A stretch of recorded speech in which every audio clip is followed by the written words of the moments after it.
this video, we are going to see detailed explanation for force acting on the current carrying conductor in a magnetic field.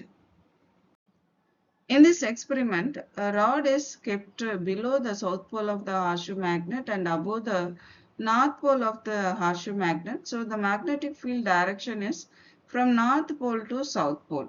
Usually in bar magnet, the magnetic field direction is south pole to north pole, but in horseshoe magnet, the magnetic field direction is from north pole to south pole and the current direction is anti-clockwise.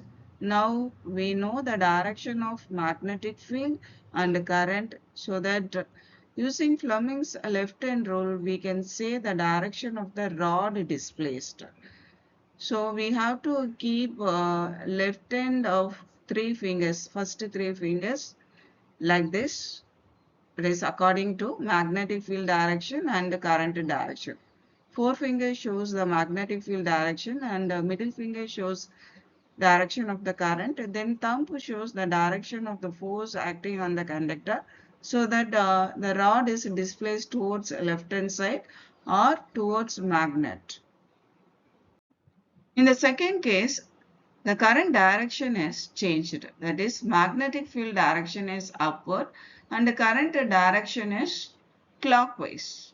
Now we know the two directions, that is magnetic field direction and the current direction. So we have to say the direction of the rod displaced by using Fleming's left hand rule. So we have to keep left hand of these three fingers, that is forefinger as the direction of the magnetic field and middle finger as the direction of the current.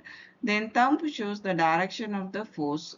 So the rod is displaced towards right side or away from the horseshoe magnet.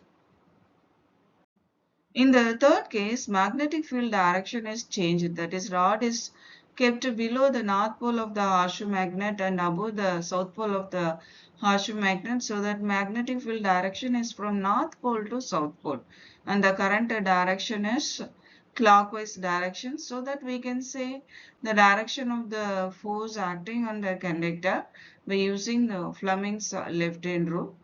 So here we have to keep the forefinger of the left hand downward direction and the current direction is in this direction.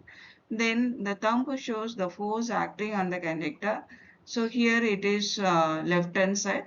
So that rod is moves towards left hand side, that is horseshoe magnet side.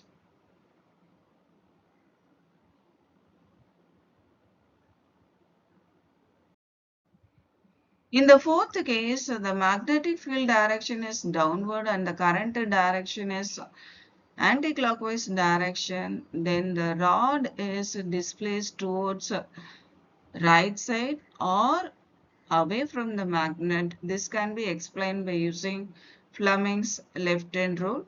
So we have to keep left hand of forefinger downward direction and middle finger as the current direction. Then the thumb shows force acting on the conductor. So the rod is displaced towards a right side or away from the horseshoe magnet.